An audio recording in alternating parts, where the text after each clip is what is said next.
प्रिय विद्यार्थियों नमस्कार। मेरा नाम प्रीतम सिंह शेखावत है। आप इस कक्षा को YouTube channel Hindi with Pritam Singh Shekhawat पर देख रहे हैं। आरपीएससी द्वारा आयोजित व्याख्याता भर्ती परीक्षा के पाठ्यक्रम में प्रसिद्ध लेखिका मन्नू भंडारी जी की कहानी यही सच है रखी गई है। आज इस कहानी को हम पढ़ रहे हैं, इसके मूल पाठ को पढ़ रहे हैं। मन्नू भंडारी जी के परिचय पर और इस कहानी के अभ्यास प्रश्नों पर हम अगली कक्षाओं में बातचीत करेंगे। पहले मूल कहानी को हम पढ़ते हैं, देखना शुरू करिए। पहली सूचना आप लोगों के लिए है कि यही सच है कहानी एक प्रेम कथा है और प्रेम में होने वाला द्वंद्व,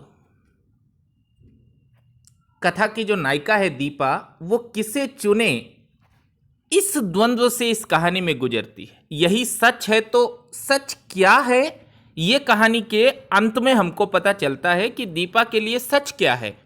यही सच है, एक प्रेम कथा है। दूसरी बात ये कि ये जो कहानी है वो मनुष्य के मनोविज्ञान से संबंधित है। आप इसे मनोवैज्ञानिक कहानी कह सकते हैं।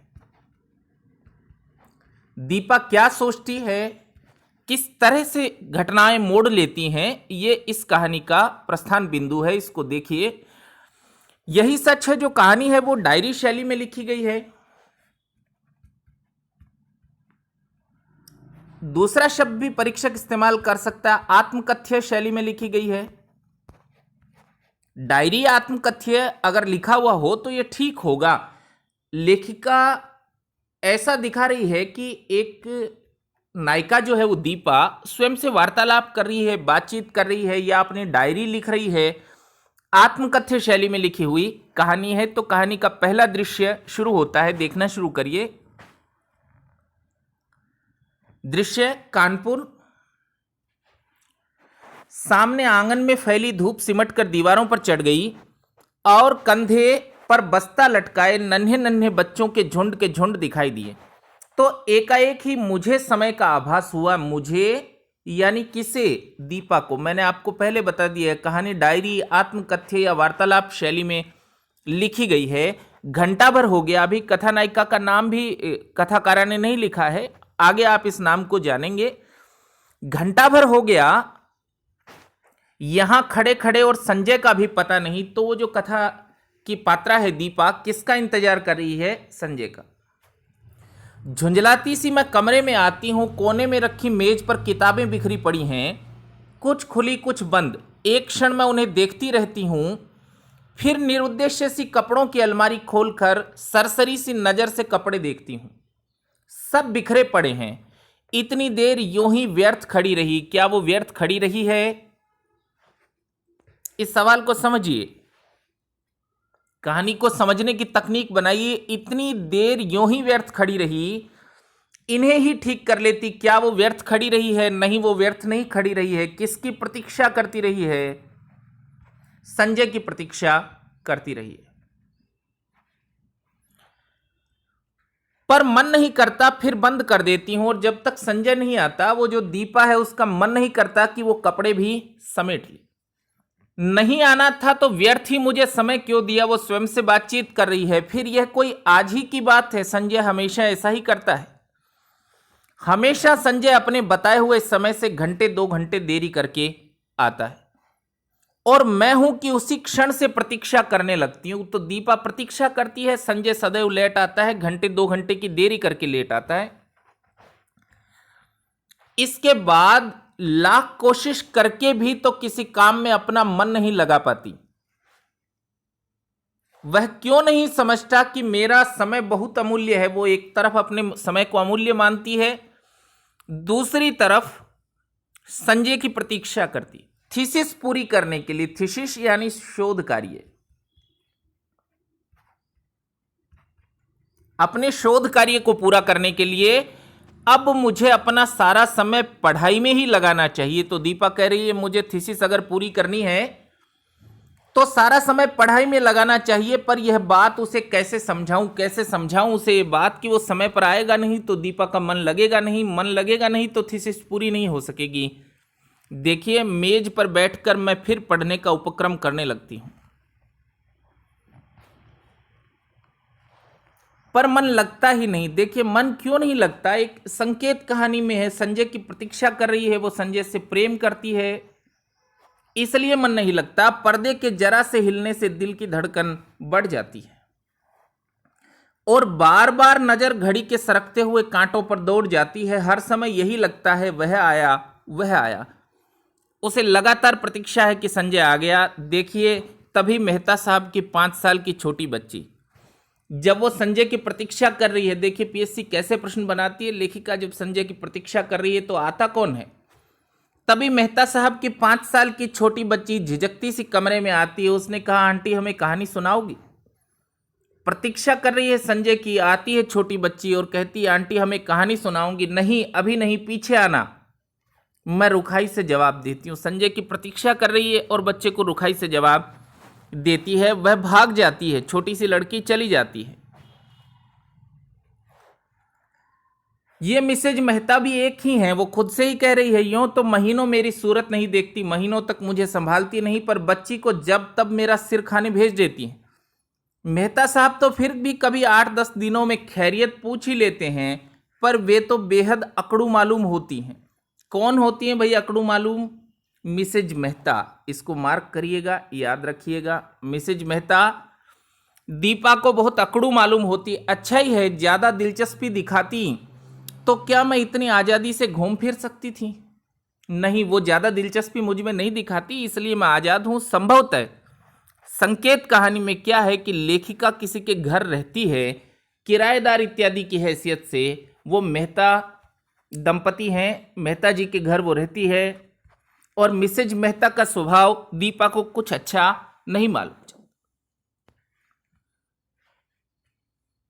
खट खट खट, वही परिचित पद ध्वनि। तो लेखिका ये बताना चाहती है कि दीपा संजय के पांव की ध्वनि पहचानती है। लो आ गया संजय, मैं बरबस यानी बलपूर्वक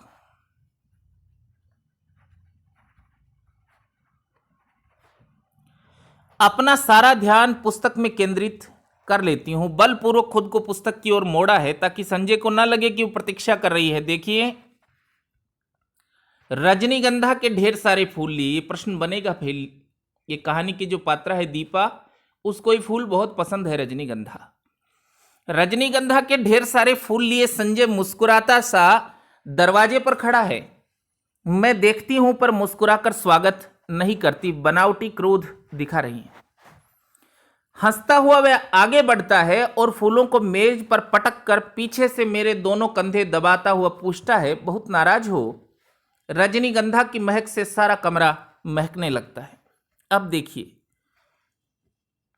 लेखक ये कौशल देखिए मनु भंडारी जी का। बहुत नाराज हो ऐसा वो पूछता है, उसके पूछते ही रजनीगंधा की महक से जैसे सारा कमरा महकने लगता है। अच्छा मालूम होता है। रजनीगंधा के फूलों की खुशबू तो है ही, उसके पूछने में भी वो खुशबू है। मुझे क्या करना है नाराज होकर? मैं रुखाई से मैं कहती हूं वह कुर्सी सहित मुझे घुमाकर अपने सामने कर ले और बड़े दुलार के साथ ठोड़ी उठाकर कहता है तुम ही बताओ क्या करता?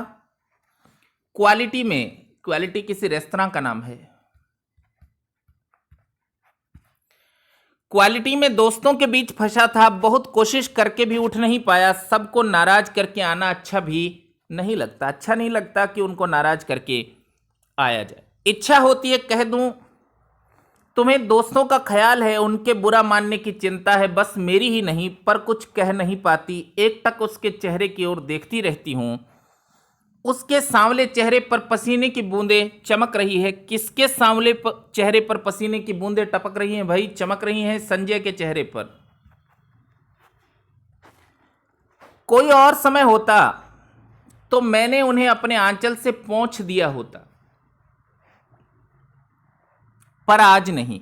वह मंद मंद मुस्कुरा रहा है, उसकी आंखें क्षमा याचना कर रही है, पर मैं क्या करूं? तभी वह आदत के अनुसार कुर्सी के हत्थे पर बैठकर मेरे गाल सहलाने लगता है। मुझे उसकी इसी बात पर गुस्सा आता है। हमेशा इसी तरह करेगा, फिर दुनिया भर का लाड दुलार दिखाएगा। तो दीपा को संजय की किस बात पर गुस्सा आता है? एक, वो देर से आता है, फिर दुलार दिखाता है। तो दीपा को अच्छा नहीं लगता। एक वो देर से आया है, दूसरा लाड दुलार और दिखा रहा है। वह जानता तो है जो है कि इसके आगे मेरा क्रोध टिक नहीं पाता, तो दुलार के आगे क्रोध नहीं टिक पाता। फिर वह फूलदान उठाकर पुराने फूल फेंक देता है और नए फूल लगाता है। फूल सजाने में वह कितना कुशल है। मैंने उसे एक बार मैंने यूं ही कह दिया कि मुझे रजनीगंधा के फूल बहुत पसंद है,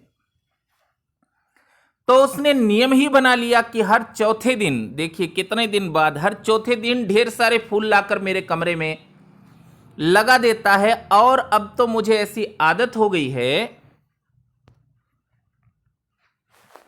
कि एक दिन भी कमरे में फूल न रहें तो न पढ़ने में मन लगता है न सोने में। और देखिए ये है मूल बात कि ये फूल जैसे संजय की उपस्थिति का आभास देते हैं।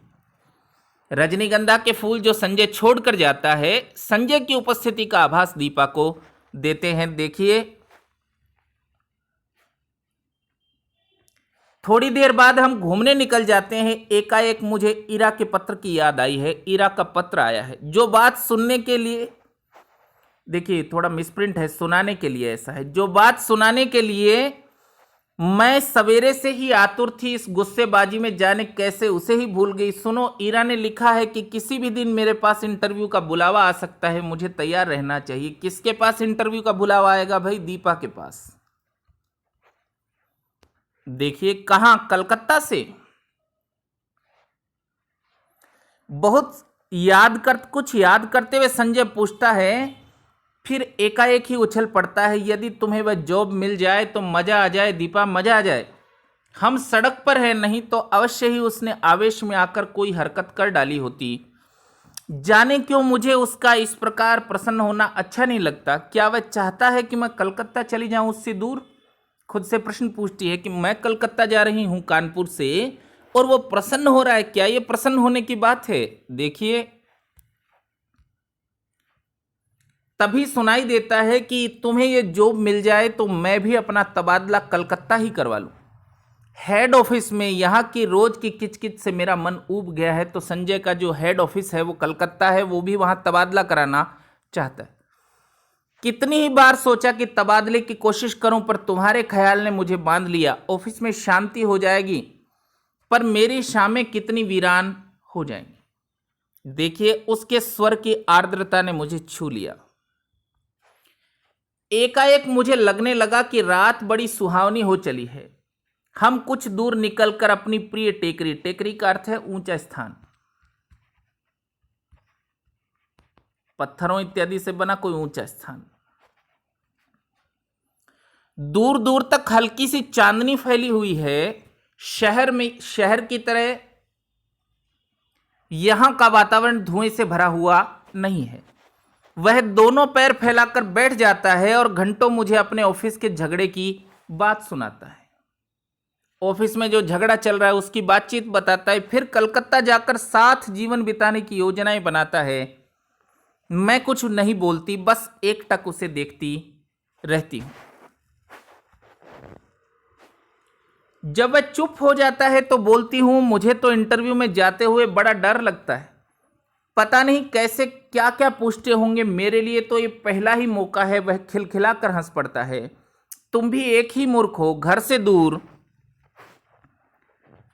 यहां कमरा लेकर अकेली रहती हो, रिसर्च कर रही हो, दुनिया भर में घूमती फिरती हो और इंटरव्यू के नाम पर डर लगता है, क्यों? और गाल पर हल्की सी चपत जमा देता है। फिर समझाते हुए कहता है, और देखो आजकल ये इंटरव्यू आदि तो सब दिखावा मात्र होते हैं। वहां किसी जान पहचान वाले से इन्फ्लुएंस डलवाना जाकर, इन्फ्लुएंस का अर्थ होता है प्रभाव। यदि कोई परिचित आदमी हो तो सिफारिश इत्यादि करवाना। आप सीधा शब्द ही इस्तेमाल करना चाहें तो सिफारिश। तो संजय की राय है कि साक्षात्कार सिफारिश के आधार पर होते हैं। पर कलकत्ता तो मेरे लिए एकदम नई जगह है। वहां ईरा को छोड़कर मैं किसी को जानती भी नहीं। अब उन लोगों की कोई जान पहचान हो तो दूसरी बात है। मैं असहाय सी कहती हूं, कलकत्ता में कैसे सिफारिश करवाऊं? और किसी को नहीं जानती। फिर मेरे चेहरे पर नजरें गड़ाकर पूछता है, निशीथ भी तो वही है? कहानी में एक नया पात्र निशीथ, दीपा का पूर्व प्रेमी है। इस कहानी का आधार प्रेम का द्वंद्व है। दीपा अपना सत्य पहचानने की कोशिश करती है। होगा, मुझे क्या करना है उससे, वो जो पूर्व प्रेमी है क्या करना है उससे, मैं एकदम ही भन्ना कर जवाब देती हूं। पता नहीं क्यों मुझे लग रहा था कि अब वह यही बात कहेगा। पहले से ही मालूम था कि संजय यही बात कहेगा। कुछ नहीं करना है, वह छेड़ने के लहजे में कहता है और मैं भड़क पड़ती हूं। देखो संजय, मैं 1000 बार तुमसे कह चुकी हूं कि उसे लेकर मुझसे मजाक मत किया करो। मुझे इस तरह का मजाक जरा भी पसंद नहीं। वह खिलखिलाकर हंस पड़ता है, पर मेरा तो मूड ही खराब हो जाता है। हम लौट पड़ते हैं। वह मुझे खुश करने के इरादे से मेरे कंधे पर हाथ रख देता है। मैं झपट कर हाथ हटा देती हूं। क्या कर रहे हो? कोई देख लेगा तो क्या कहे? कौन है यहां जो देख लेगा? और देख लेगा तो देख ले, आप ही कुढ़ेगा, खुद ही जलेगा। नहीं, हमें पसंद नहीं है ये बेशर्मी। सच ही मुझे रास्ते में ऐसी हरकतें पसंद नहीं है, चाहे रास्ता निर्जन ही क्यों ना हो। पर है तो रास्ता ही फिर कानपुर जैसी जगह। कमरे में लौटकर मैं उसे बैठने को कहती हूं, पर वह बैठता नहीं। बाहों में भरकर एक बार चूम लेता है, यह भी जैसे उसका रोज का नियम है। वह चला जाता है। मैं बाहर बालकनी में निकलकर उसे देखती रहती हूं। उसका आकार छोटा होते होते सड़क के मोड़ पर लुप्त हो जाता है। मैं उधर ही देखती रहती हूं। निरुद्देश्य सी, खोई खोई सी मैं आकर पढ़ने बैठ जाती हूं तो दीपा निश्चय ही प्रेम में है और कहानी की मुख्य पात्रा है दीपा। उसका दृष्टिकोण मन्नू भंडारी ने अधिक चित्रित किया है। संजय क्या सोचता है ये आप कम देखेंगे कहानी में। दीपा क्या सोचती है, इसी पर कहानी टिकी है। तो यदि प्रश्न पूछा जाए कि कहानी का केंद्रीय पात्र कौन है, तो दीपा। रात में सोती हूं तो देर तक मेरी आंखें मेज पर लगे रजनीगंधा के फूलों को निहारती रहती। जाने क्यों मुझे अक्सर भ्रम हो जाता है कि ये फूल नहीं है, मानो संजय की अनेकानेक आंखें हैं जो मुझे देख रही हैं, सहला रही हैं, दुलरा रही हैं। और अपने को यूं असंख्य आंखों से निरंतर देखे जाने की कल्पना से ही मैं लजा जाती हूं। मैंने संजय को एक बार ये बात बताई थी तो वह खूब हंसा था। फिर मेरे गालों को सहलाते हुए उसने कहा कि मैं पागल हूं, नीरी मूर्खा हूं, बिल्कुल मूर्ख हूं। कौन जाने, उसका कहना ही ठीक हो, शायद मैं पागल ही हूं। देखिए अगला, कानपुर। क्या सोचती है दीपा? मैं जानती हूं संजय का मन निशीथ को लेकर जब तब सशंकित हो उठता है, पर मैं उसे कैसे विश्वास दिलाऊं कि मैं निशीथ से नफरत करती हूं। निशीथ के लिए दीपा का विचार है कि दीपा के मन में नफरत है। नफरत है कि नहीं है, ये कहानी में हम आगे देखेंगे। उसकी याद मात्र से मेरा मन घृणा से भर उठता है। 18 वर्ष की आयु में किया हुआ प्यार भी कोई प्यार होता है? निरा बचपना होता है, महज पागलपन।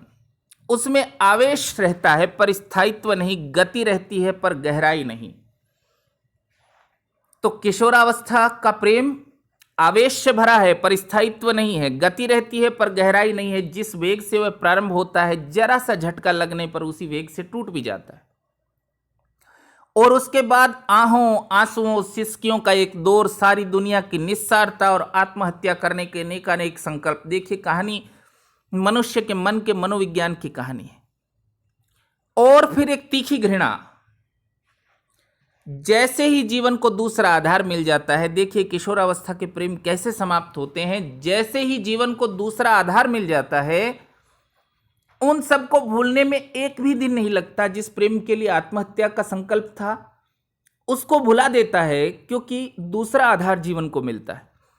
फिर तो वह सब ऐसी बेवकूफ़ी लगती है जिस पर बैठकर घंटों हंसने की तबीयत होती है। तब एकाएक ही इस बात का एहसास होता है। क्या एहसास होता है? देखिए मैंने आपको पहले बता दिया है, कहानी बड़ी मनोवैज्ञानिक है। क्या एहसास होता है दूसरे प्रेम में जाकर कि ये सारे आंसू, ये सारी आहें उस प्रेमी के लिए नहीं थी, जीवन की उस रिक्तता और शून्यता के लिए थीं। जिसने जीवन को नीरस बनाकर बोझिल कर दिया। तो मनुष्य अपने जीवन को सरस बनाए रखना चाहता है, इसलिए वो प्रेम में पड़ता है। एक प्रेम से टूटकर दूसरे प्रेम की ओर जाता है और धीरे धीरे समझ जाता है कि असल में हम किसी दूसरे आदमी के सहारे अपने जीवन को भरना चाहते हैं। तभी तो संजय को पाते ही मैं निशीथ को भूल गई। जैसे ही संजय मिला, लेखिका निशीथ, जो कहानी की पात्रा है, वो निशीथ को भूल गई। मेरे आंसू हंसी में बदल गए, आहों की जगह किलकारियां गुजरने लगी, जीवन का सूनापन समाप्त हुआ। पर संजय है जब तब निशीथ की बात को लेकर व्यर्थ ही खिन्न सा हो उठता है। मेरे कुछ कहने पर वह खिलखिला अवश्य पड़ता है, पर मैं जानती हूं वह पूर्ण रूप से आश्वस्त नहीं है। संजय को अभी भी लगता है कि दीपा कहीं न कहीं निशीथ से प्रेम में है। देखिए,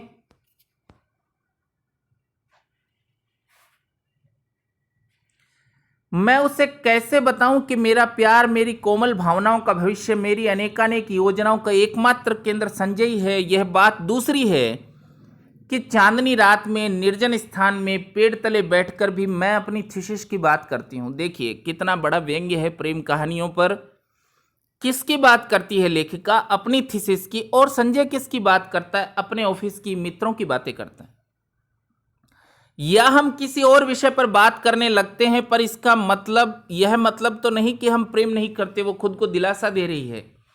एक थीसिस की बात करता है, दूसरा ऑफिस की बात करता है, पर इसका यह मतलब नहीं है कि हम प्रेम नहीं करते।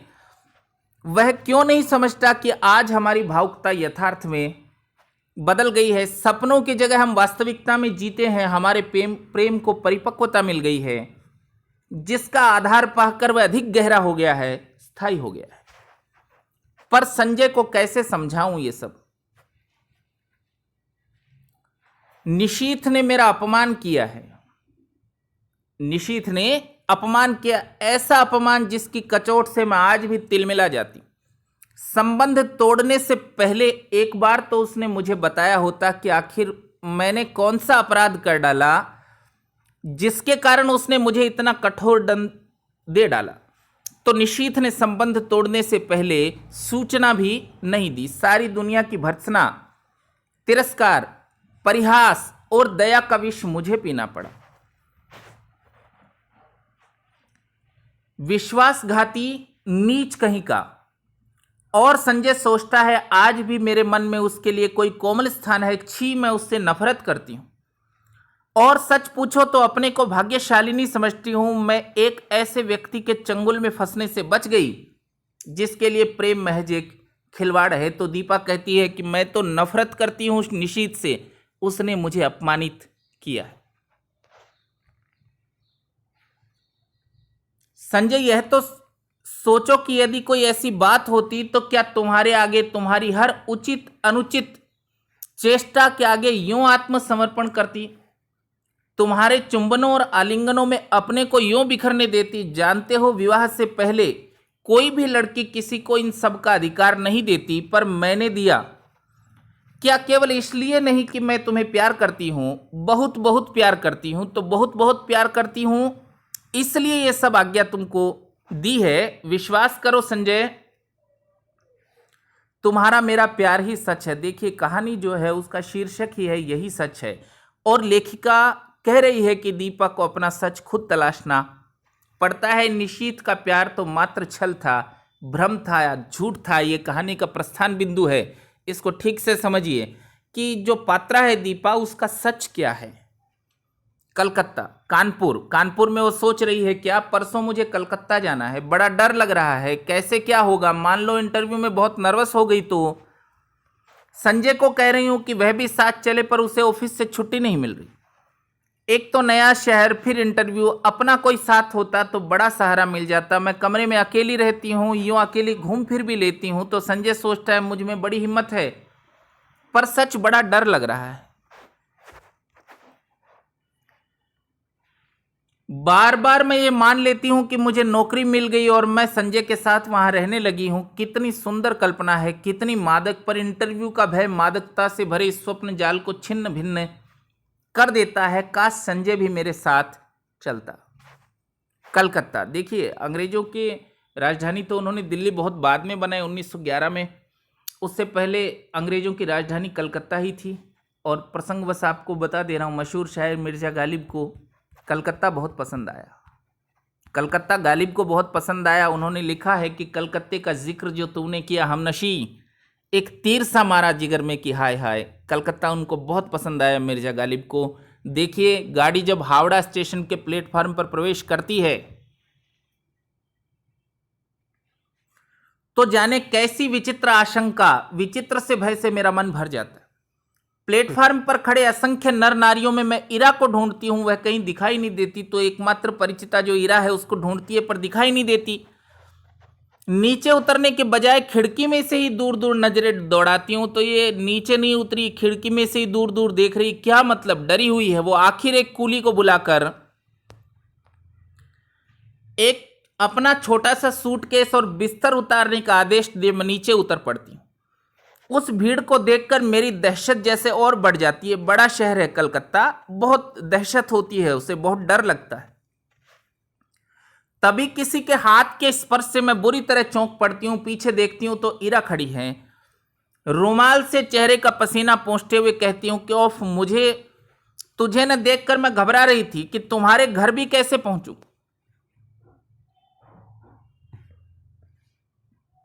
बाहर आकर हम टैक्सी में बैठते हैं।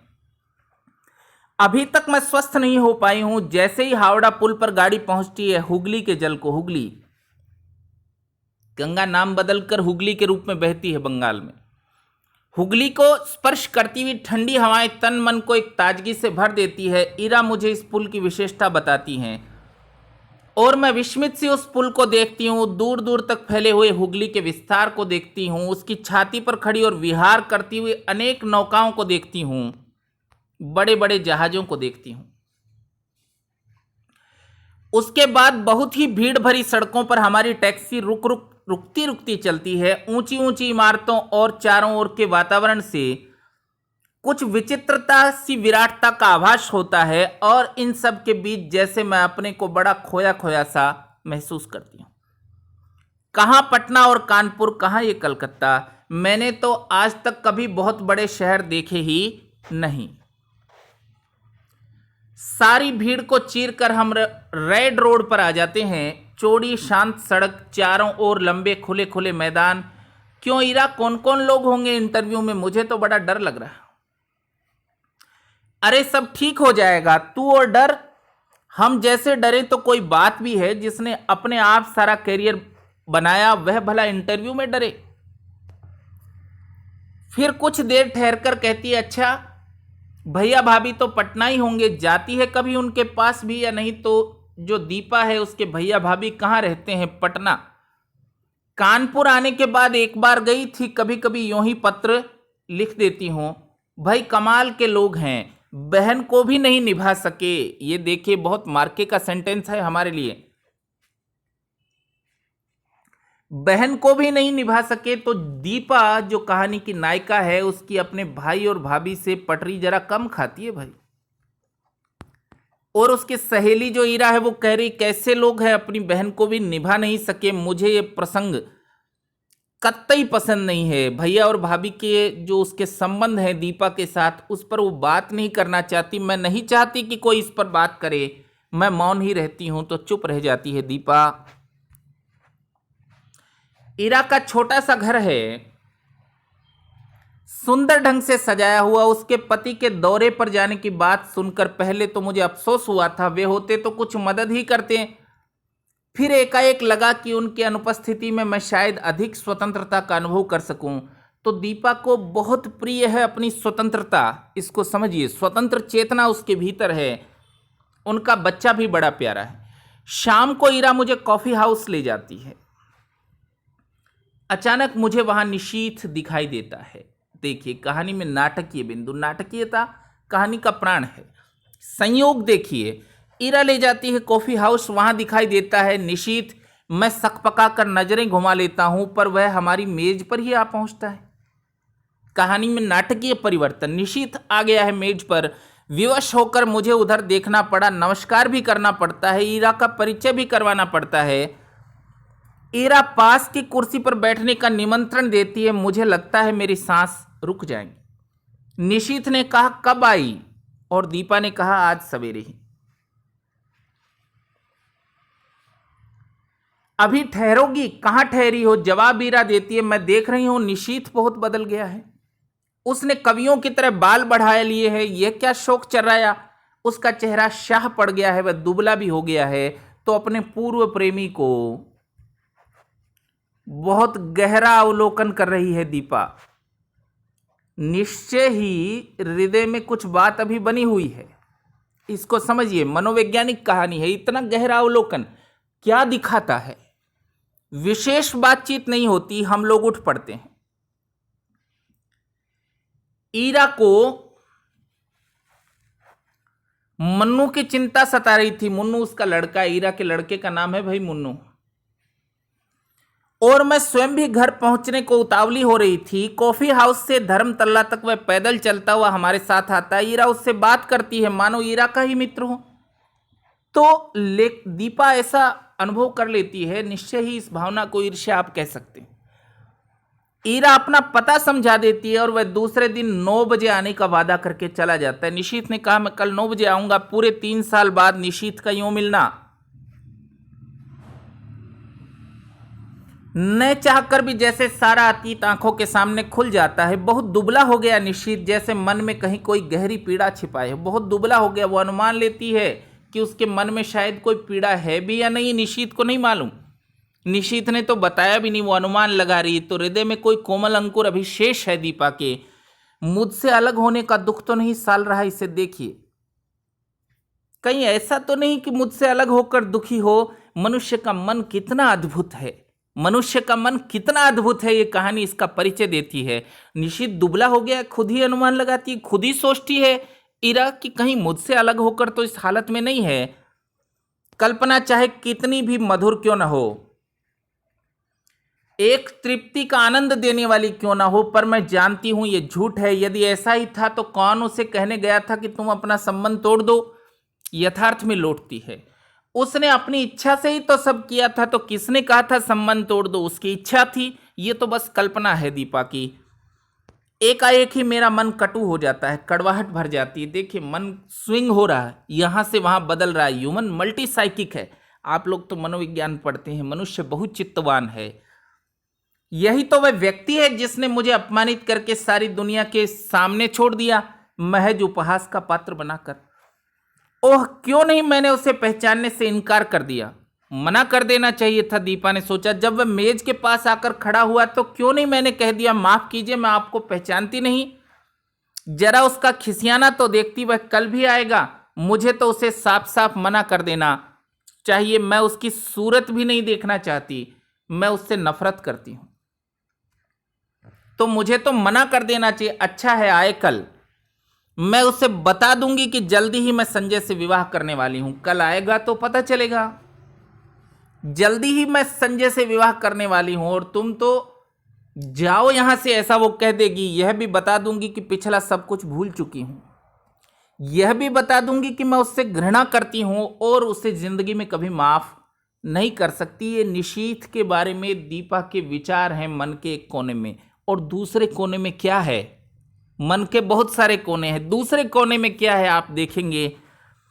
यह सब सोचने के साथ साथ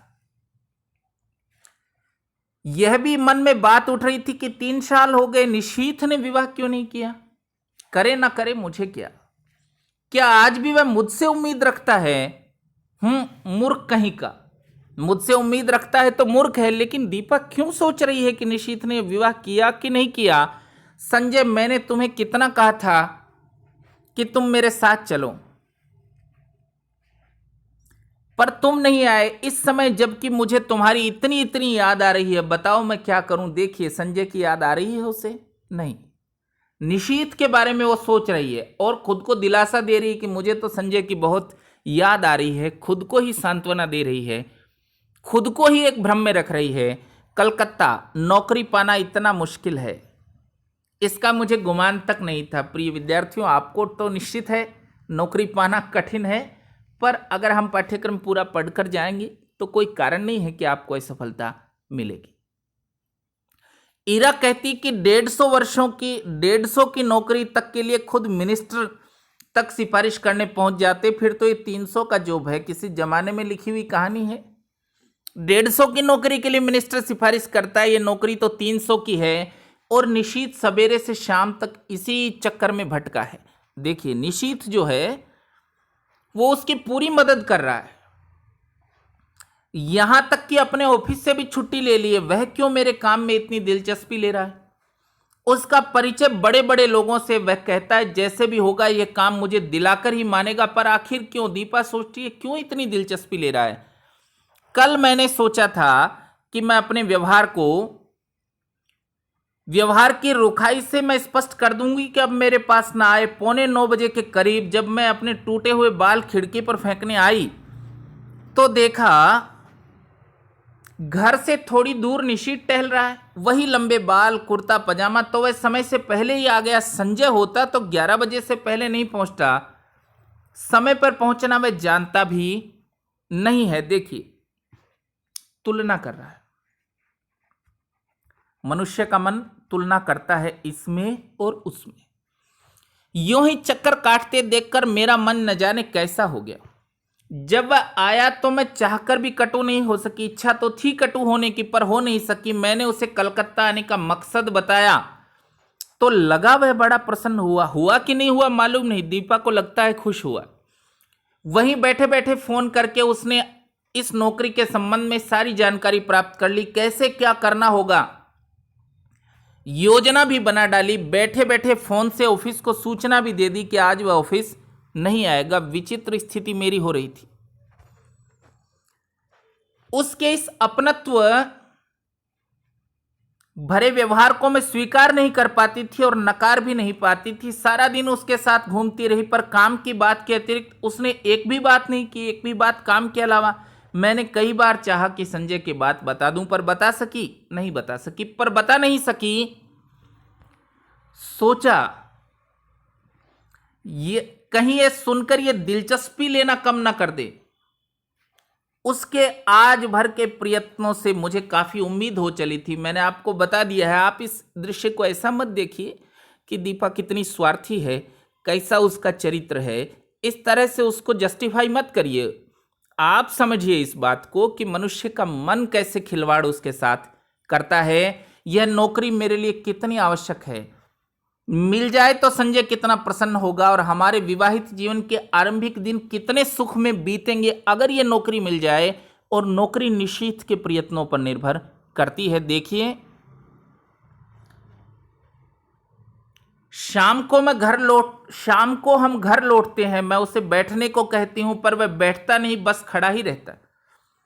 उसके चौड़े ललाट पर पसीने की बूंदें चमक रही है। एकाएक ही मुझे लगता है इस समय संजय होता तो मैं अपने आंचल से उसका पसीना पोंछ देती और वह क्या बिना बाहों में भरे, बिना प्यार किए यूं ही चला जाता। अच्छा तो चलता हूं, यंत्र चालित से मेरे हाथ जुड़ जाते हैं जैसे मशीनी हाथ। वह लौट पड़ता है और मैं ठगी सी देखती रहती हूं। सोते समय मेरी आदत है कि संजय के लाए हुए फूलों को निहारती रहती हूं। यहां वे फूल नहीं तो बड़ा सोना सोना सा लग रहा। पता नहीं संजय, क्या तुम इस समय क्या कर रहे हो? 3 दिन हो गए किसी ने बाहों में भरकर प्यार तक नहीं किया। कलकत्ता। आज सवेरे मेरा इंटरव्यू हो गया है। शायद बहुत नर्वस हो गई और जैसे उत्तर मुझे देने थे वैसे नहीं दे पाई हूं। इंटरव्यू के दबाव ने अपना काम किया है। गड़बड़ा गया है दीपा का सारा गणित। पर निशीथ ने आकर मुझे बताया कि मेरा चुना जाना करीब करीब तय हो गया है। तो संजय की बात ठीक थी, शायद सिफारिशें काम करती हैं। मैं जानती हूं यह सब निशीथ की वजह से ही हुआ। ढलते सूरज की धूप निशीथ के बाएं गाल पर पड़ रही थी और सामने बैठा निशीथ इतने दिनों बाद एक बार फिर मुझे बड़ा प्यारा प्यारा सा लगा, बड़ा अच्छा लगा। निशीथ, मैंने देखा मुझसे ज्यादा वह प्रसन्न है।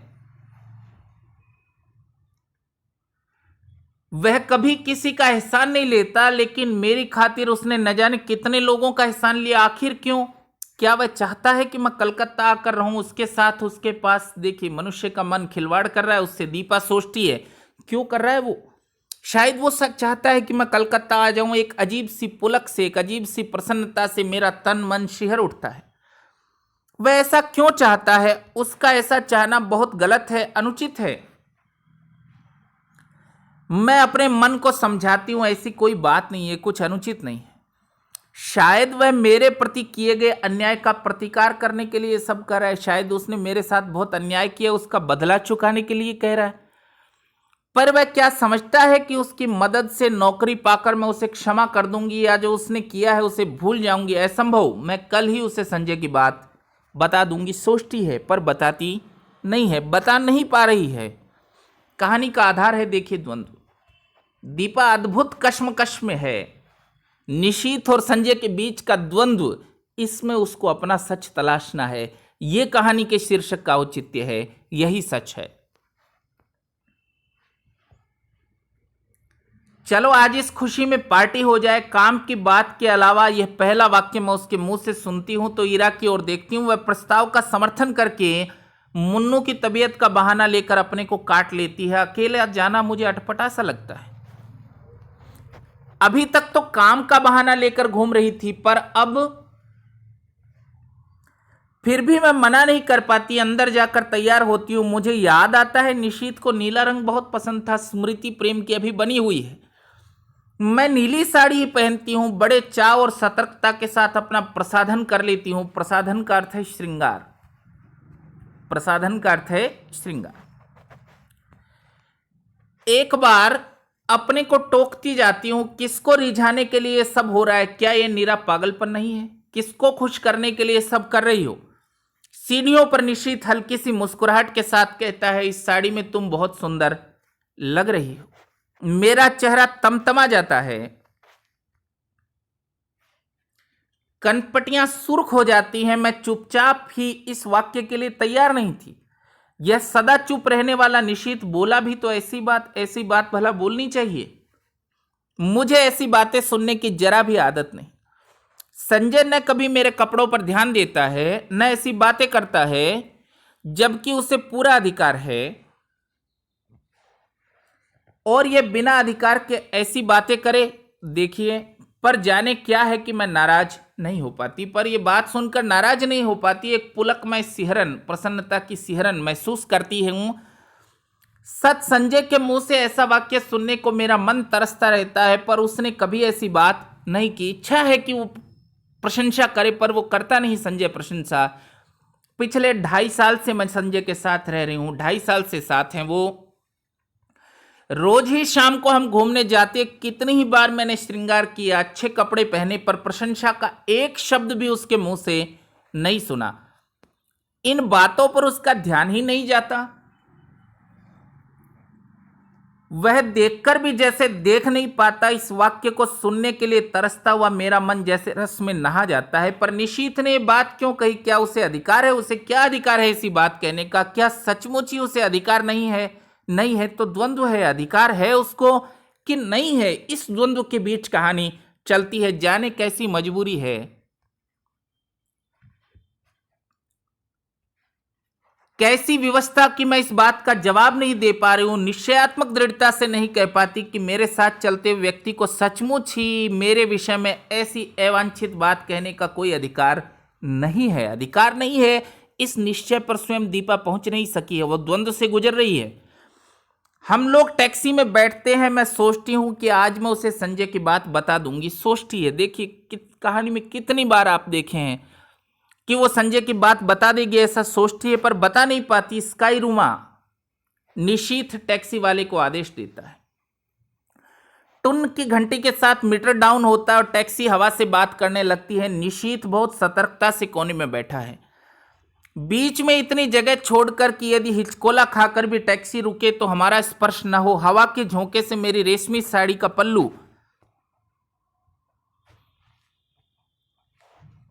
उसके समूचे बदन को स्पर्श करता हुआ मेरी गोदी में पड़कर फरफराता है। वह उसे हटाता नहीं। मुझे लगता है कि ये रेशमी सुवासित पल्लू उसके तन मन को रस से भिगो रहा है।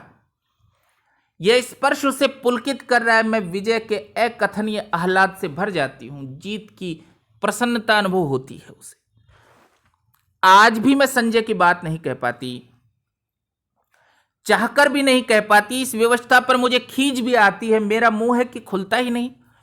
मुझे लगता है कि मैं कोई बड़ा अपराध कर रही हूं, फिर भी मैं कुछ नहीं कह सकती। अपराध बोध है उसके भीतर कि वो संजय से प्रेम करती है तो निशीथ के साथ क्यों घूम रही है, पर ये अपराध बोध होने के बावजूद वो कुछ कह नहीं पाती है। निशीथ कुछ क्यों नहीं बोलता? उसका यों कोने में दुबक कर निर्विकार भाव से बैठा रहना मुझे कतई अच्छा नहीं लगता। एकाएक मुझे संजय की याद आने लगती है। वह इस समय होता तो उसका हाथ मेरी कमर में लिपटा होता। यों सड़क पर ऐसी हरकतें मुझे स्वयं पसंद नहीं, पर न जाने क्यों किसी की बाहों की लपेट के लिए मेरा मन ललक उठता है। आप लोग तो फ्राइड को पढ़ते हैं, आप लोग तो जानते हैं कि फ्राइड की अवधारणा है कि काम मनुष्य की भावनाओं को परिचालित करता है। मैं निश्चित हूं। अच्छा, प्रसंगवश प्रश्न पूछ रहा हूं, आप लोग साहित्य की श्लीलता अश्लीलता के बारे में क्या सोचते हैं?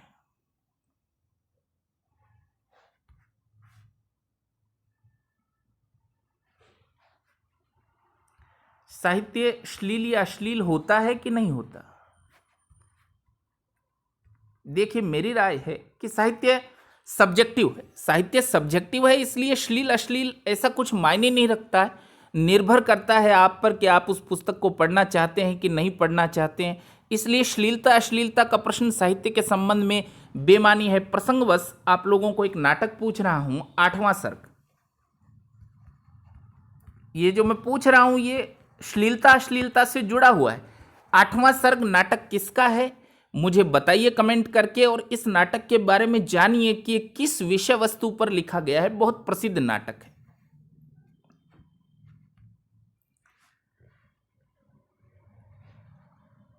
मैं जानती हूं कि जब निशीथ बगल में बैठा उस समय ऐसी इच्छा करना या ऐसी बात सोचना भी कितना अनुचित है, पर क्या करूं। जिस द्रुत गति से टैक्सी चली जा रही है, मुझे लगता है उतनी ही द्रुत गति से मैं भी बही जा रही हूं अनुचित दिशाओं की ओर, अनुचित अवांछित दिशाओं की ओर। टैक्सी झटका खाकर रुकती है तो मेरी चेतना लौटती है। मैं जल्दी से दाहिनी ओर का फाटक खोलकर कुछ इस हड़बड़ी में नीचे उतरती हूं मानो निशीथ मेरे साथ कोई बदतमीजी कर रहा हो। बहुत जल्दी से उतरती है। अजी इधर से उतरना चाहिए, कभी गलत दिशा में उतर गई है। टैक्सी वाला कहता है मुझे अपनी गलती का भान होता है। उधर निशीथ खड़ा है, इधर मैं, बीच में टैक्सी। पैसे लेकर टैक्सी चली जाती है तो हम दोनों एक दूसरे के आमने सामने हो जाते।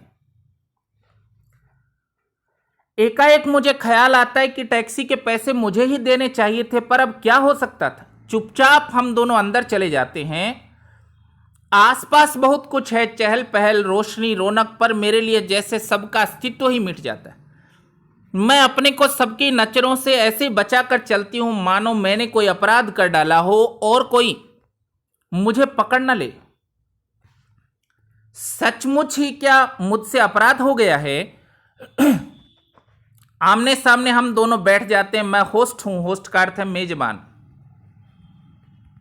जो पार्टी दे रहा है। फिर भी उसका पार्ट वही अदा कर रहा है, वही ऑर्डर देता है। बाहर की हलचल और उससे अधिक मन की हलचल में मैं अपने को खोया खोया सा महसूस करती हूं। हम दोनों के सामने बेरा कोल्ड कॉफी के गिलास और खाने का कुछ सामान रख जाता है। मुझे बार बार लगता है कि निशीथ कुछ कहना चाह रहा है। मैं उसके होठों की धड़कन तक महसूस करती हूं। वह जल्दी से कॉफी का स्ट्रॉ मुंह में लगा लेता है। मूर्ख कहीं का।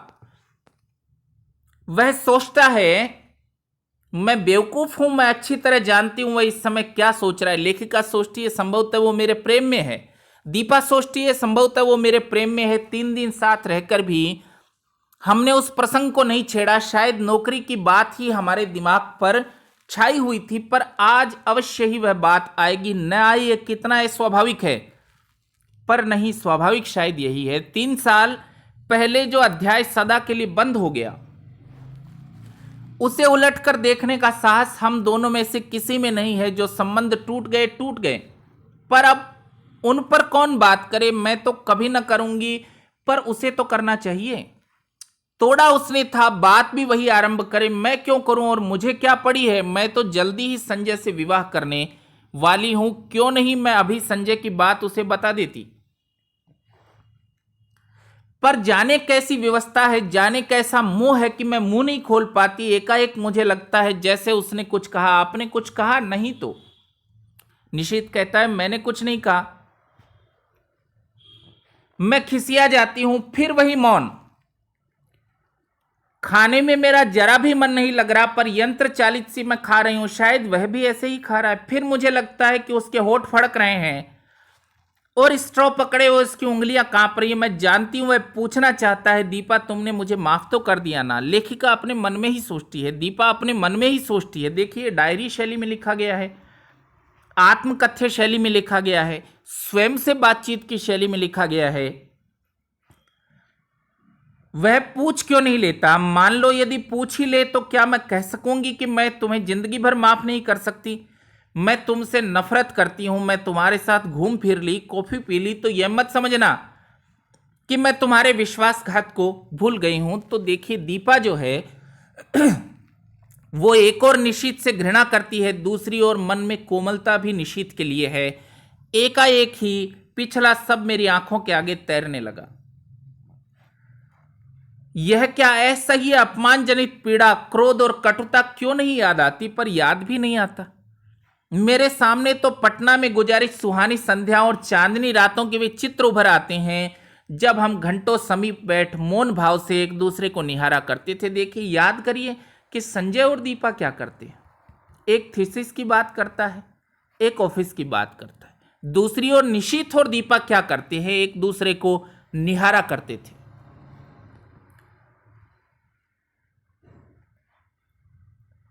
बिना स्पर्श किए भी जाने कैसी मादकता तन मन को विभोर किए रहती थी। जाने कैसी तन्मयता में हम डूबे रहते थे, एक विचित्र स्वप्निल दुनिया में।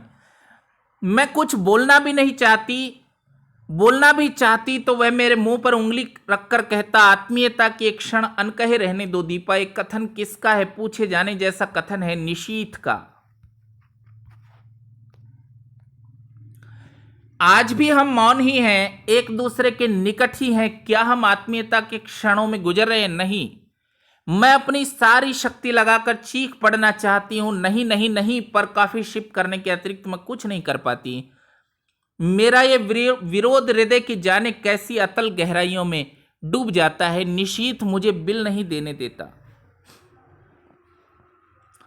एक विचित्र सी भावना मेरे मन में उठती है कि छीना झपटी में किसी तरह मेरा हाथ उसके हाथ से छू जाए तो निशीथ को स्पर्श कर लेना चाहती है दीपा। ये दीपा के हृदय में निशीथ के प्रति कोमलता है। मैं अपने स्पर्श से उसके मन के तारों को झंझना देना चाहती हूं। शायद स्पर्श ही कुछ काम करे। वह वैसा अवसर नहीं आता, बिल वही देता है, मुझसे तो विरोध भी नहीं किया जाता। मन में प्रचंड तूफान, पर फिर भी निर्विकार भाव से मैं टैक्सी में आकर बैठती हूं। फिर वही मौन, वही दूरी। पर जाने क्या है कि मुझे लगता है निशीथ मेरे बहुत निकट आ गया, बहुत ही निकट। बार बार मेरा मन करता है कि क्यों नहीं निशीथ मेरा हाथ पकड़ लेता, क्यों नहीं मेरे कंधे पर हाथ रख देता। मैं जरा भी बुरा मानूंगी नहीं, जरा भी नहीं मानूंगी, पर वह कुछ नहीं करता, सोते समय रोज की तरह। मैं आज भी संजय का ध्यान करते हुए ही सोना चाहती हूं, पर निश्चित है कि बार बार संजय की आकृति को हटाकर स्वयं आ खड़ा होता है। अपनी मजबूरी पर खींच खींच जाती हूं। आज कितना अच्छा मौका था सारी बात बताने का मौका था, पर बता नहीं सकी। पर मैं न जाने कहां भटकी थी कि कुछ बता नहीं पाई। शाम को निशीथ मुझे अपने साथ लेक ले गया। झील पर पानी के किनारे हम घास पर बैठ गए। कुछ दूर काफी भीड़ भाड़ और चहल पहल थी, पर यह स्थान अपेक्षाकृत शांत था। सामने लेक में पानी की छोटी छोटी लहरें उठ रही थी। चारों ओर के वातावरण का कुछ विचित्र सा भाव मेरे मन पर उमड़ रहा था।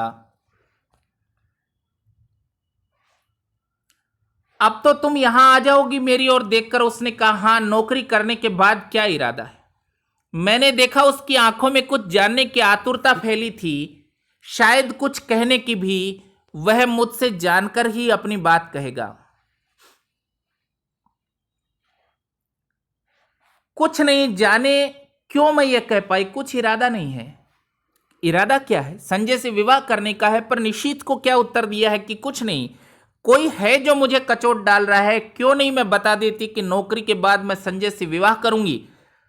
मैं संजय से प्रेम करती हूं, वह मुझसे प्रेम करता है, वह बहुत अच्छा है, बहुत ही, ऐसा बताना चाहती है, बता नहीं पाती। वह मुझे तुम्हारी तरह धोखा नहीं देगा, पर मैं कुछ भी तो नहीं कह पाती। अपनी इस बेबसी पर मेरी आंखें छलछला आती है। मैं दूसरी ओर मुंह फेर लेती हूं। तुम्हारे यहां आने से मैं बहुत खुश हूं। मेरी सांस जहां की तहां रुक जाती है आगे के शब्द सुनने के लिए। बहुत खुश हूं, पर शब्द नहीं आते। बड़ी कातर, करुण और याचना भरी दृष्टि से मैं उसे देखती हूं, मानो कह रही हूं, तुम कह क्यों नहीं देते निशीथ कि आज भी तुम मुझसे प्यार करते हो? तुम मुझे सदा अपने पास रखना चाहते हो। जो कुछ हो गया उसे भूलकर तुम मुझसे विवाह करना चाहते हो। कह दो निशीथ, कह दो। ये सुनने के लिए मेरा मन अकुला रहा है, छटपटा रहा है। मैं बुरा नहीं मानूंगी, जरा भी बुरा नहीं मानूंगी। मान ही कैसे सकती हूं निशीथ? इतना सब हो जाने के बाद शायद मैं तुम्हें प्यार करती हूं, शायद नहीं, सचमुच ही तुम्हें प्यार करती हूं। मैं जानती हूं तुम नहीं कहोगे, सदा ही मितभाषी रहे हो, कम बोलने वाले रहे हो। फिर भी कुछ सुनने की आतुरता लिए मैं तुम्हारी ओर देखती हूं, पर तुम्हारी नजर तो लेक के पानी पर जमी हुई है। शांत, मौन, आत्मीयता की एक क्षण अनकहे भले ही रह जाए, पर अनबूझे नहीं रह सकते। तुम चाहे न कहो, पर मैं जानती हूं तुम आज भी मुझसे प्यार करते हो, बहुत प्यार करते हो। ये खुद ही सोच लेती है मन में दीपा। मेरे कलकत्ता आ जाने के बाद इस टूटे संबंध को फिर से जोड़ने की बात ही तुम सोच रही हो, पर आज भी तुम मुझे अपना ही समझते हो। तुम जानते हो आज भी दीपा तुम्हारी है और मैं। लगता है इस प्रश्न का उत्तर देने का साहस मुझ में नहीं। मुझे डर है कि जिस आधार पर मैं तुमसे नफरत करती थी, किस आधार पर, संबंध तोड़ दिया बिना बताए, इस आधार पर नफरत करती, उसी आधार पर कहीं मुझे अपने से नफरत ना करनी पड़े। वो भी तो संजय को बिना बताए ही छोड़ डालने वाली है। लगता है रात आधी से भी अधिक ढल गई है। कानपुर। मन में उत्कट अभिलाषा होते हुए भी निशीथ की आवश्यक मीटिंग की बात सुनकर मैंने कह दिया था कि तुम स्टेशन मत आना। ईरा आई थी, गाड़ी में बिठाकर ही चली गई, या कहूं मैंने उसे जबरदस्ती भेज दिया। मैं जानती थी लाख मना करने पर भी निशीथ आएगा। विदा के उन अंतिम क्षणों में मैं उसके साथ अकेली ही रहना चाहती थी। निशीथ आएगा ऐसा जानती थी वो। मन में एक दबी सी आशा थी कि चलते समय शायद ही वह कुछ कह दे। गाड़ी चलने में 10 मिनट रह गए तो देखा बड़ी व्यग्रता से डब्बों में झांकता झांकता निशीथ आ रहा है। पगला, उसे इतना तो समझना चाहिए कि उसकी प्रतीक्षा में मैं यहां बाहर खड़ी हूं। मैं दौड़कर उसके पास जाती हूं, दौड़कर जाती है। आप क्यों आए? पर मुझे उसका आना बड़ा अच्छा लगता है। वह बहुत थका हुआ लग रहा है, बहुत सारा दिन व्यस्त रहा है। दौड़ता दौड़ता मुझे सी ऑफ करने आया है, विदा करने आया है। मन करता है कुछ ऐसा करूं जिससे उसकी थकान दूर हो जाए, पर क्या करूं? हम डिब्बे के पास आ जाते हैं। बहुत अच्छी जगह मिल गई। वह अंदर झांकते हुए पूछता है, हाँ? दीपा कहती है, हाँ। पानी वानी तो है? हाँ। बिस्तर फैला लिया? मैं खींच पड़ती हूं। वह शायद समझ जाता और चुप हो जाता है। क्या समाचार पूछ रहे हो? विदा के क्षणों में ऐसे कुछ क्षणों तक हम दोनों एक दूसरे को देखते हैं। मैं उसकी आंखों में विचित्र सी छायाएं देखती हूं, मानो कुछ है जो उसके मन में घुट रहा है, उसे मथ रहा है। वह कह नहीं पाता। वह क्यों नहीं कह देता? क्यों नहीं अपने मन की इस घुटन को हल्का कर लेता? आज भीड़ विशेष नहीं है। चारों ओर नजर डालकर वह कहता है, भीड़ विशेष नहीं है। मैं भी एक बार चारों ओर देख लेती हूं, पर नजर मेरी बार बार घड़ी पर ही जा रही है। जैसे जैसे समय सरक रहा है मेरा मन किसी गहरे अवसाद में डूब रहा है। मुझे कभी उस पर दया आती, कभी खींच। गाड़ी चलने में 3 मिनट रह गए हैं। एक बार फिर हमारी नजरें मिलती है। ऊपर चढ़ जाओ, अब गाड़ी चलने वाली है। बड़ी असहाय नजरों से मैं उसे देखती हूं, मानो कह रही हो तुम ही चढ़ा दो। फिर धीरे धीरे चढ़ जाती हूं। दरवाजे पर खड़ी हूं, वह नीचे प्लेटफॉर्म पर। जाकर पहुंचने की खबर देना। जैसे ही मुझे इधर कुछ निश्चिंत रूप से मालूम होगा तुम्हें सूचना दूंगी। मैं कुछ बोलती नहीं, बस उसे देखती रहती हूं।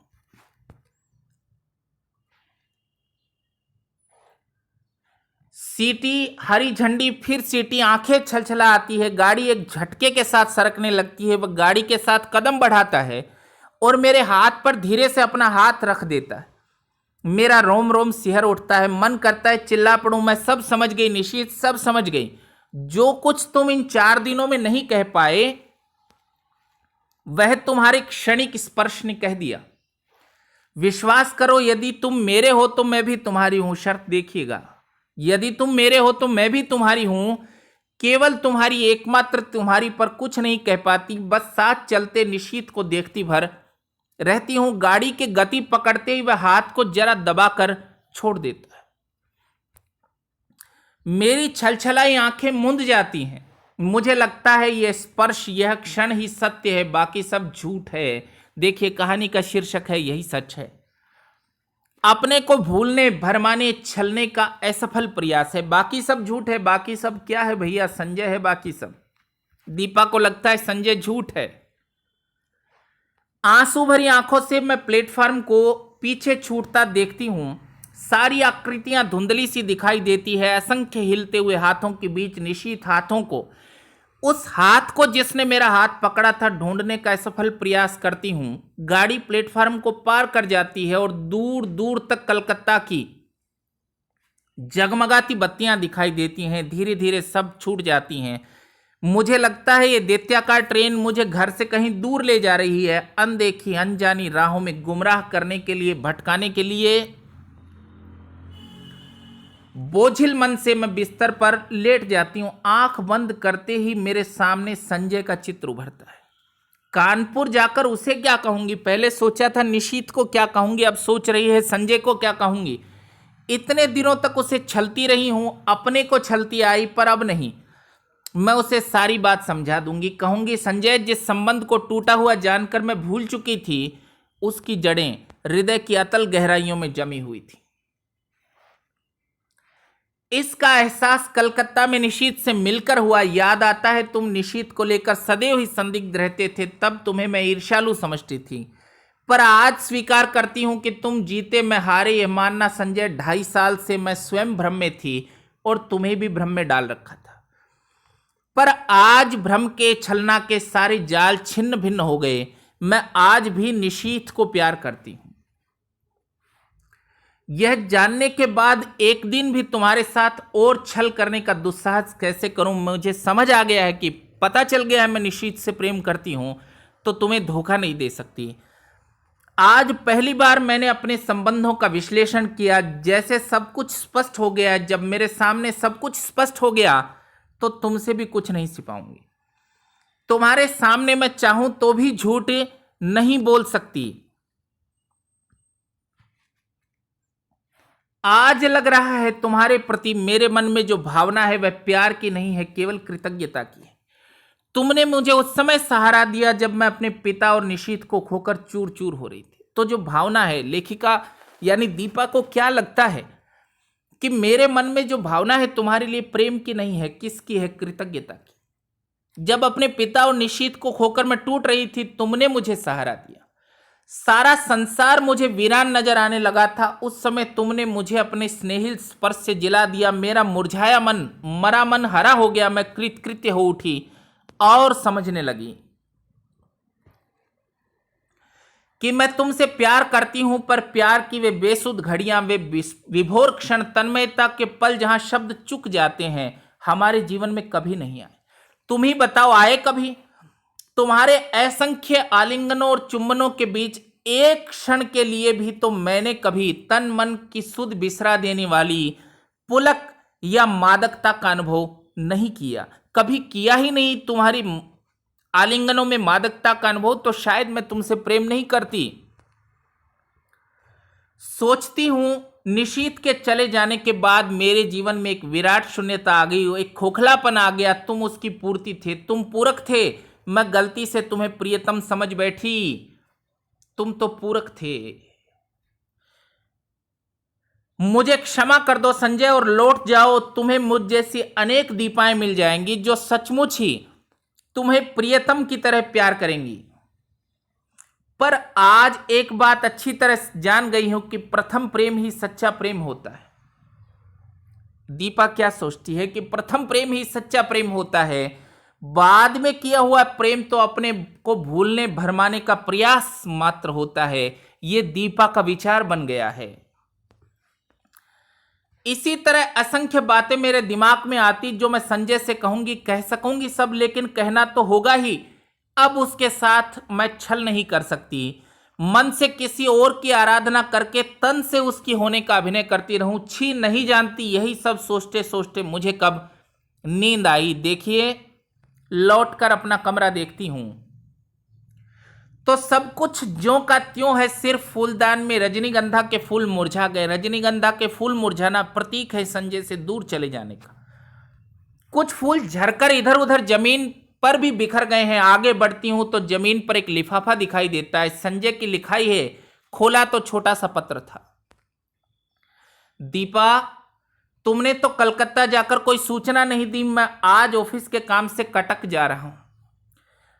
5-6 दिन में लौट आऊंगा, तब तक तुम आ ही जाओगी। जानने को उत्सुक हूं कि कलकत्ता में क्या हुआ तुम्हारा। संजय तो कलकत्ता जाकर कोई पत्र भी नहीं लिखा। दीपा ने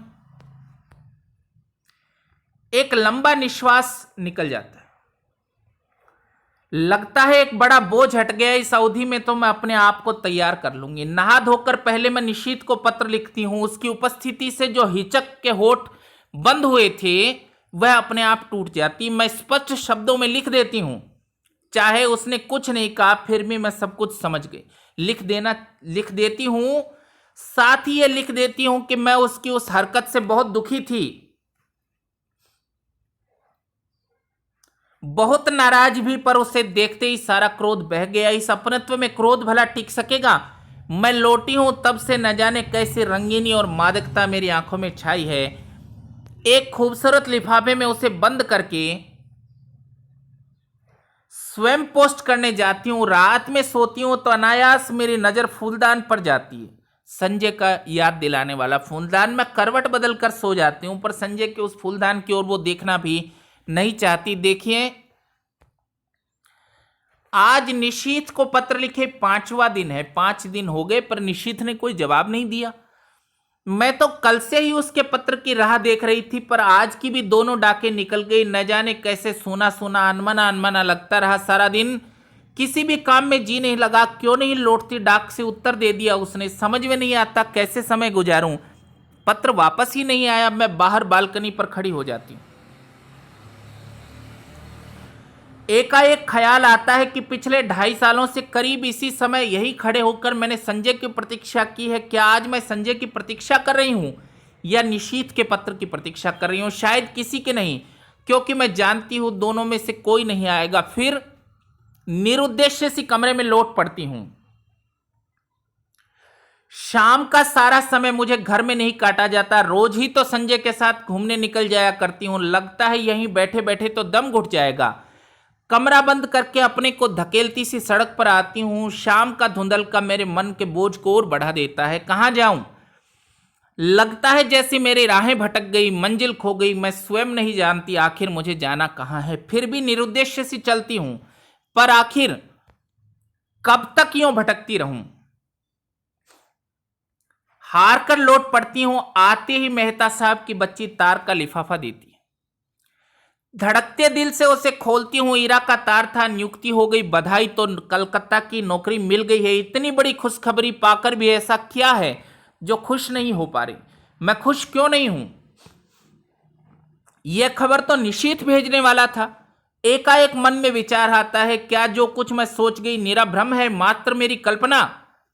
नहीं नहीं, उस स्पर्श को भ्रम कैसे मान लूं जिसने मेरे तन मन को डुबो दिया, जिसके द्वारा उसके हृदय की एक एक परत मेरे सामने खुल गई। लेख पर बिताए मधुर क्षणों को भ्रम कैसे मान लूं?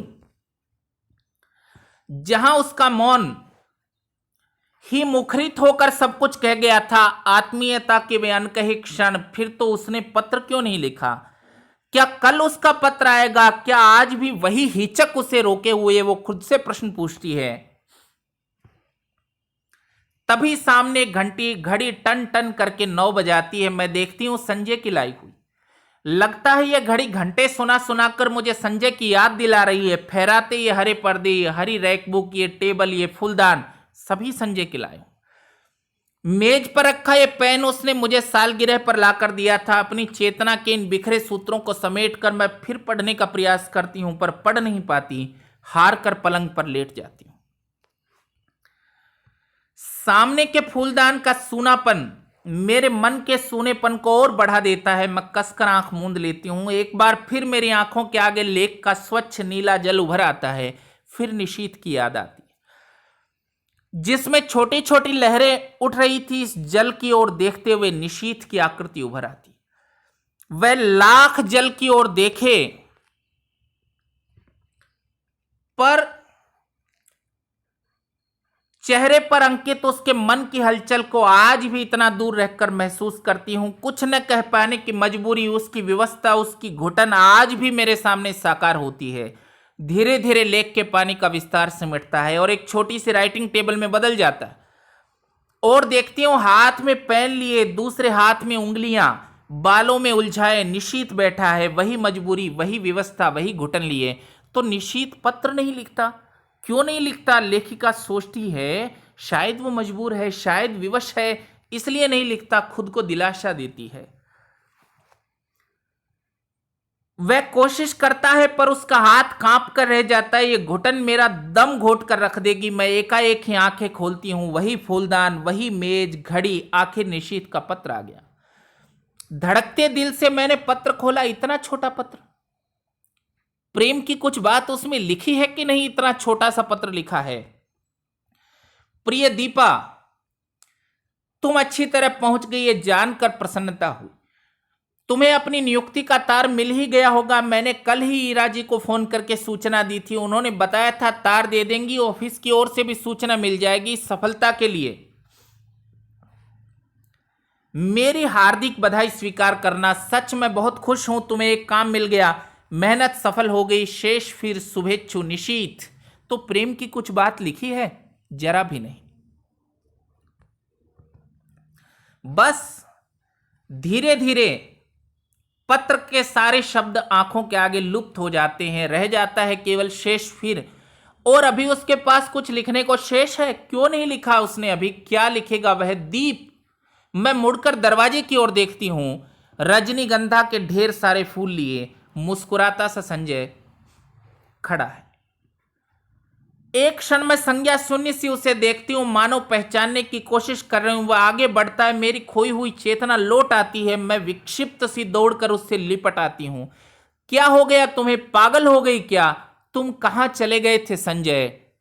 देखिए, दीपा को अपना सच मिल जाता है कहानी की समाप्ति पर। क्या है सच? समझिए इसको।